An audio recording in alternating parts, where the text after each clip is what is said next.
Well, I came up with the title Son of the Soil because I'm literally from there. I'm from South Carolina. It is the place that formed so much of my thinking and so much of my political, social, and cultural understanding of myself. And I've lived here for 25 years, but I've also lived in Virginia, I've lived in DC, I've lived in New York, I've lived in West Africa, and I've lived in Chicago. And wherever I have found myself as a man from Columbia, South Carolina. It was the first state that still, for many people, was proud to be the first to secede.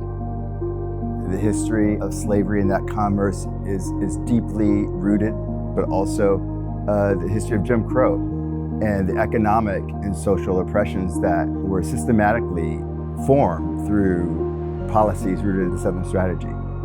I think sometimes I'm impacted by history in more subtle and direct ways. I think in terms of my own work, there are definitely histories that are far more direct.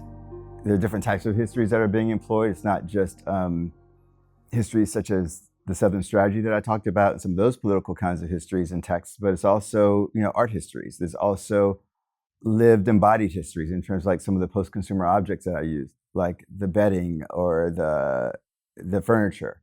Those harken to like personal histories, but they also harken to socioeconomic histories too, because they point to a kind of status. You're having to look at these different kind of like histories and look at these different kinds of like aesthetics and look at these kinds of like different symbols and think about what it means to orient oneself within that.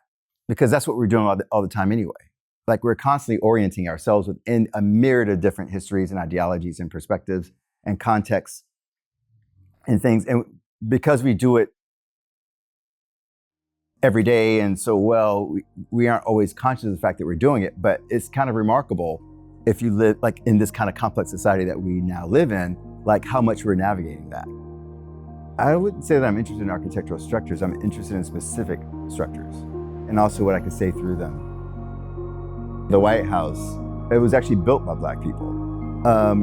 And it could be unbuilt in terms of like how it is symbolized and also who occupies it. So the third one is the maquette that I made in order to make the vinyl pieces. So it's the different parts that I drew and like had to like kind of like formate to figure out how to make the different parts for the vinyl piece.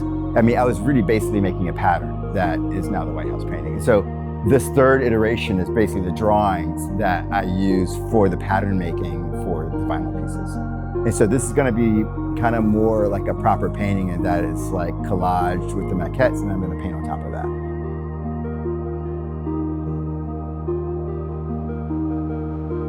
I mean, I'm interested in like challenging history, but I'm more interested in what we do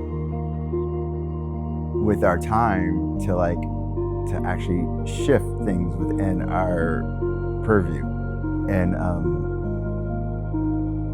I guess for me, this is the form in which I can do that.